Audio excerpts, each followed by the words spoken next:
अंजना और आप देख रहे हैं हल्ला बोल जनता संवाद। आइए रुक करते हैं आज की बड़ी और खास खबर की ओर।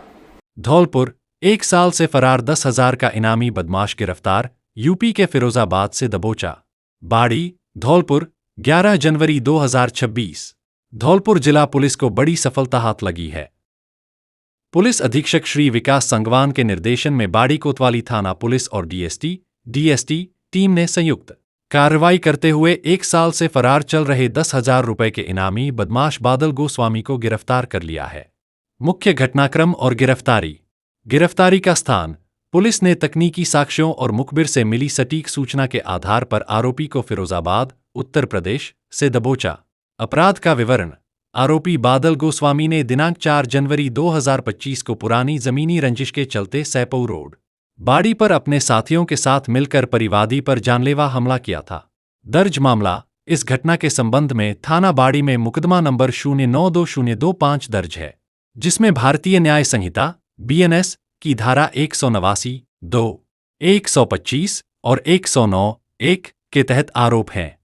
पुलिस टीम की कार्रवाई। भरतपुर रेंज IG श्री कैलाश विश्नोई और धौलपुर SP श्री विकास संगवान के मार्गदर्शन में इस ऑपरेशन को अंजाम दिया गया। घटना की गंभीरता को देखते हुए अतिरिक्त पुलिस अधीक्षक ADF श्री कमल कुमार जांगिड़ और वृत्ताधिकारी बाड़ी श्री महेंद्र कुमार के निकटतम सुपरविजन में एक विशेष टीम का गठन किया गया था। थानाधिकारी बाड़ी देवेंद्र कुमार शर्मा के नेतृत्व में टीम ने लगातार पीछा कर अंततः आरोपी को उत्तर प्रदेश से गिरफ्तार करने में सफलता प्राप्त की। पुलिस अब आरोपी से पूछताछ कर रही है ताकि घटना में शामिल अन्य सहयोगियों के बारे में जानकारी जुटाई जा सके। 5 महीने से फरार 10,000 इनामी अपराधी जमूर, उत्तर प्रदेश से गिरफ्तार। धौलपुर कोतवाली। धौलपुर जिला पुलिस को एक बड़ी सफलता हाथ लगी है। जिला विशेष टीम DST और कोतवाली थाना पुलिस की संयुक्त कार्रवाई में एक लंबे समय से फरार चल रहे इनामी अपराधी को गिरफ्तार कर लिया गया है। अपराधी का नाम जमूरा उर्फ सिराजुद्दीन। इनाम की राशि। पुलिस ने इसकी गिरफ्तारी पर 10,000 रुपए का इनाम घोषित कर रखा था। फरारी की अवधि।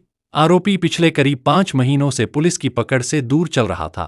पुलिस को मुखबिर के जरिए पुख्ता सूचना मिली थी कि आरोपी उत्तर प्रदेश में छिपा हुआ है। इस सूचना पर कार्रवाई करते हुए DST टीम ने उत्तर प्रदेश के फिरोजाबाद शहर की लेबर कॉलोनी में दबिश दी। पुलिस ने घेराबंदी कर आरोपी जमूरा उर्फ सिराजुद्दीन को सफलतापूर्वक गिरफ्तार कर लिया। नोट: फिलहाल पुलिस आरोपी से पूछताछ कर रही है ताकि अन्य वारदातों और उसके सहयोगियों के बारे में जानकारी जुटाई जा सके। JVVNL उपखंड राजाखेड़ा सहायक अभियंता आनंद तिवारी ने बताया कि आज दिनांक 11 जनवरी 1926 को टीम गठित कर सुबह से ही DCPDC उपभोक्ताओं के परिसर की भौतिक जांच की गई, जिनमें से 5 लोगों के घरों में सीधी LT लाइन से अवैध केबल डालकर सप्लाई चालू मिली, जिसकी मौके पर ही VCR की कार्यवाही की गई और केबल को जब्त किया गया। शहर सहित मरैना और राजाखेड़ा ग्रामीण एरिया में करीब 80 अवैध केबलों को जब्त किया गया। साथ ही डायरेक्ट चोरी मिलने पर टीम द्वारा करीब 16 VCR मौके पर भरकर करीब 7.50 लाख का जुर्माना लगाया गया। साथ ही मौके पर उपस्थित लोगों से सहायक अभियंता आनंद तिवारी ने अपील की वे विद्युत चोरी न करें। विद्युत चोरी करना कानूनी अपराध की श्रेणी में आता है। अगर आपके घर में ज्यादा विद्युत खपत है तो आप सरकार द्वारा जारी प्रधानमंत्री सूर्य घर योजना में पंजीकरण कराकर अपने घर सोलर संयंत्र स्थापित कराकर मुफ्त यूनिट्स का फायदा ले सकते हैं। उक्त योजना में सरकार द्वारा सब्सिडी भी दी जा रही है। साथ ही लोगों से कहा कि कतई विद्युत लाइनों से छेड़छाड़ न करें, ये आपके लिए जानलेवा भी हो सकती है। आपको विद्युत संबंधित कोई समस्या है तो आप हेल्पलाइन नंबर पर या किसी भी अधिकारी कर्मचारी के नंबर पर कॉल कर समस्या की बताएं, आपकी समस्या का तुरंत निदान किया जाएगा। उक्त कार्यवाही टीम में कनिष्ठ अभियंता मयंक मिश्रा, विशाल जायसवाल, रणवीर सिंह मूंड, भूदेव शर्मा के साथ साथ तकनीकी कर्मचारी साथ रहे। विराट हिंदू सम्मेलन 8 फरवरी को निश्चित किया गया है। इसके उपलक्ष्य में आज दिनांक 11 जनवरी को परशुराम धर्मशाला में कार्यकारिणी की मीटिंग आयोजित की गई, जिसमें धौलपुर से अनुराग शर्मा द्वारा दिशा निर्देश दिए गए तथा कार्यक्रम की व्यवस्था के लिए विस्तृत चर्चा की गई। मंच सज्जा विशेष रूप से पंच परिवर्तन, पर्यावरण संरक्षण, कुटुंब प्रबोधन, वीर माता, 4 संतानों वाली माता, विवाह में नवाचार का प्रयोग किया गया हो, दहेज रहित विवाह, स्वदेशी वस्तुओं का उपयोग, साहित्य, कला, समाज सुधार आदि क्षेत्र में प्रशंसनीय कार्य किया हो। उनको सम्मानित किए जाने पर चर्चा की गई। वीर माता को विशेष रूप से सम्मानित करने पर चर्चा की गई। साहित्यकार कलाकारों द्वारा कार्यक्रम प्रस्तुत करने की योजना पर चर्चा की गई। बस्तियों में जाकर के संपर्क किया जाएगा तथा आमंत्रण पत्र के साथ पीले चावल दिए जाएंगे। इसके लिए बैनर, परिचय, आमंत्रण पत्र, हर घर जाकर संपर्क करके महिला टोली, युवा, बालिका, बालकों की टोली बनाकर के सभी हिंदू परिवारों एवं सभी वर्गों, सभी क्षेत्र, सभी मोहल्लों के पुरुष और महिला सहयोगियों को अधिक से अधिक जोड़ने की योजना बनाई गई। मीटिंग में मैं उपस्थित कार्यकारिणी के निम्नलिखित लोग: शिव कुमार खेमरिया, सुरेंद्र सिंह परमार, अंजनी जी पाराशर, बीरेंद्र सिंह परमार, मयूर जैमिनी, डॉक्टर परमेश पाठक, पुष्पेंद्र बिजोलिया, भगवती प्रसाद शर्मा, राजवीर कटरा, जगदीश जगरिया, मनोज शर्मा, संतोष बाल्मीकि, विजय दीक्षित, पप्पू पुजारी जी आदि उपस्थित रहे। स्वच्छता सर्वेक्षण 2024 में संभाग में राजाखेड़ा नगर पालिका को मिला दूसरा स्थान, धरातल पर 0। पूर्व विधायक का गांव अंबरपुर की सड़कें बनी दरिया, नारकीय जीवन जीने की मजबूरी। राजाखेड़ा नगर पालिका के वार्ड नंबर 2, 3, 4 अंबरपुर में मेन रोड एवं बाल्मिक मोहल्ले की सड़कें अतिरिक्त व गंदे जल की निकासी न होने से दरिया का रूप ले चुकी हैं, जबकि यह मार्ग राजाखेड़ा को उत्तर प्रदेश की सीमा से जोड़ता है। यह हालात तो तब है जब स्वच्छता सर्वेक्षण 2024 में राजाखेड़ा नगर पालिका ने शानदार प्रदर्शन करते हुए संभागीय रैंकिंग में दूसरा स्थान हासिल किया है। यह उपलब्धि नगर पालिका के सफाई कर्मियों की कड़ी मेहनत, डोर टू डोर कचरा संग्रहण और प्रभावी अपशिष्ट प्रबंधन की बदौलत संभव हुई है। जबकि धरातल पर देखा जाए तो नगर पालिका में स्वच्छता सर्वेक्षण के तहत जमीनी हालातों में 0 दिखाई देते हैं। शहरी क्षेत्र नगर पालिका के वार्ड नंबर 2, 3, 4 अंबरपुर में भारतीय जनता पार्टी की पूर्व विधायिका मनोरमा सिंह का पैतृक गांव है, जहां की सड़कें बनी गंदे पानी का दरिया का रूप ले चुकी हैं। विद्यालय के लिए जान वाले नन्हे मुन्ने छात्र छात्राएं इन स्थितियों में बड़ी मशक्कत का सामना करने को मजबूर है। वहीं स्थानीय निवासियों का जीवन भी नारकीय बना हुआ है। आम रास्ते की नालियां सफाई के अभाव में सिल्ट से चौक होकर पानी का निकास करने की जगह सड़कों पर ओवरफ्लो कर देती हैं। ऐसे में स्वच्छता सर्वेक्षण केवल फाइलों में ही दूसरा स्थान प्राप्त करता दिखता है। स्थानीय नगर पालिका को केंद्र सरकार की स्वच्छता रैंकिंग में संपूर्ण राजस्थान, जिसमें नगर निगम परिषद एवं सभी नगर पालिका शामिल रही, 16वीं रैंक मिली है। इसी के साथ संपूर्ण भारत की शहरी निकायों में 280 की रैंक मिली है, जो राजाखेड़ा शहर के लिए सम्मान की बात है। भरतपुर संभाग में नगर निगम भरतपुर के बाद राजाखेड़ा नगर पालिका को दूसरा स्थान मिला है। इसके साथ ही 3 स्टार रेटिंग में संपूर्ण राजस्थान में 20 से 50 हजार की आबादी में पालिका पहले स्थान पर रही है, जिसका समस्त श्रेय नगर पालिका के सफाई कर्मचारियों की मेहनत, डोर टू डोर कचरा संग्रहण की फर्म उड़ान इंडिया को जाता है। स्थानीय नगर पालिका के पास संभाग का सबसे उन्नत डंपयार्ड और एक अत्याधुनिक FSTP प्लांट है, जो अपशिष्ट प्रबंधन में इसकी दक्षता को दर्शाता है। डोर टू डोर कचरा संग्रहण और नागरिक जागरूकता अभियानों ने भी इस सफलता में महत्वपूर्ण भूमिका निभाई है।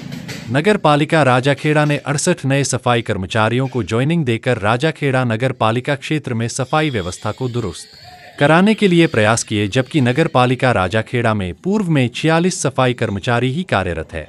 आखिर कब तक जमादार जमकर बैठे ऑफिस में, फिर कैसे हो सफाई? सरकार के दिशा निर्देशों को धता बताते हुए कुछ जमादारों को तो प्रशासनिक अधिकारियों ने जमादारों को कार्यालय कुर्सियां प्रदान कर दी है और उनको मंत्रालय कार्यों में लगा रखा है, जो नियुक्ति से अब तक कभी सफाई कार्य में गए ही नहीं।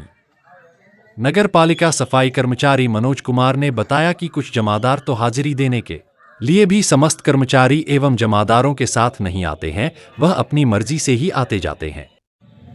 राजाखेड़ा नगर पालिका में 2 कनिष्ठ पद होने पर भी जमादारों को स्टोर चार्ज, रोकड़ शाखा जैसे अन्य महत्वपूर्ण चार्ज दे दिए गए हैं, तो फिर नगर पालिका में कनिष्ठ लिपिक के पदों को रखने की जरूरत क्यों पड़ी?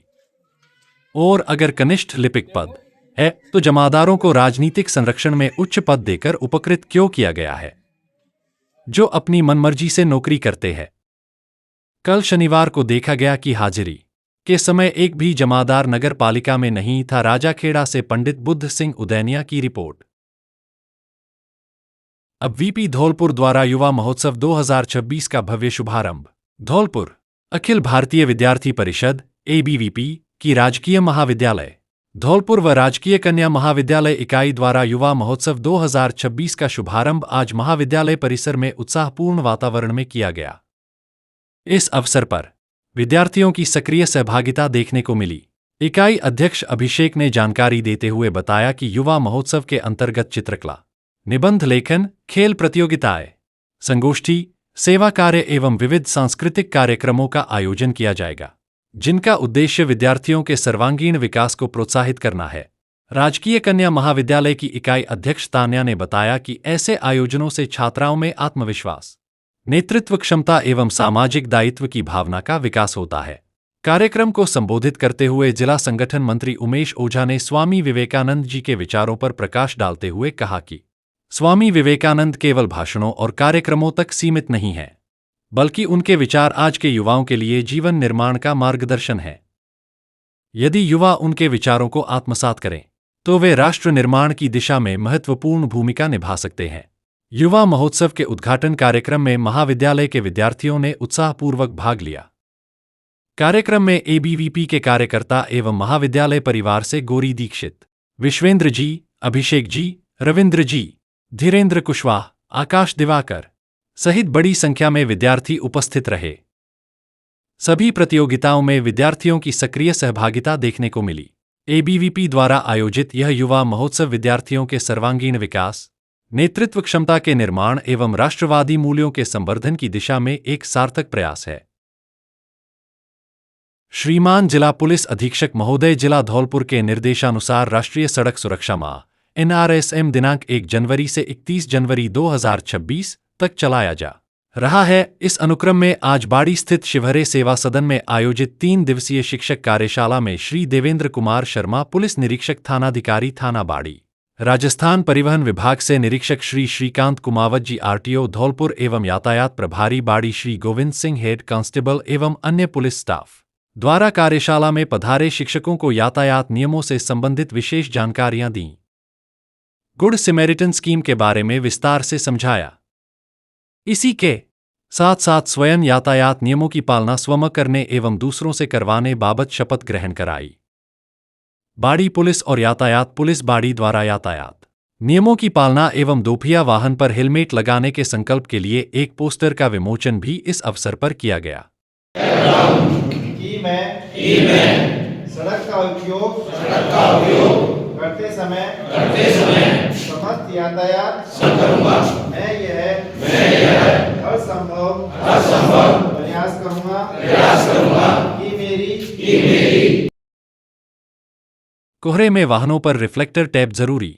राष्ट्रीय सड़क सुरक्षा माह का आयोजन बसेड़ी जिला परिवहन एवं सड़क सुरक्षा विभाग द्वारा मनाई जा रहे राष्ट्रीय सड़क सुरक्षा माह के अंतर्गत बसेड़ी राजमार्ग पर परिवहन विभाग की ओर से वाहनों पर रिफ्लेक्टर टेप लगाने का अभियान चलाया गया तथा वाहन चालकों के बीच सड़क सुरक्षा अभियान के अंतर्गत समझाइश की गई।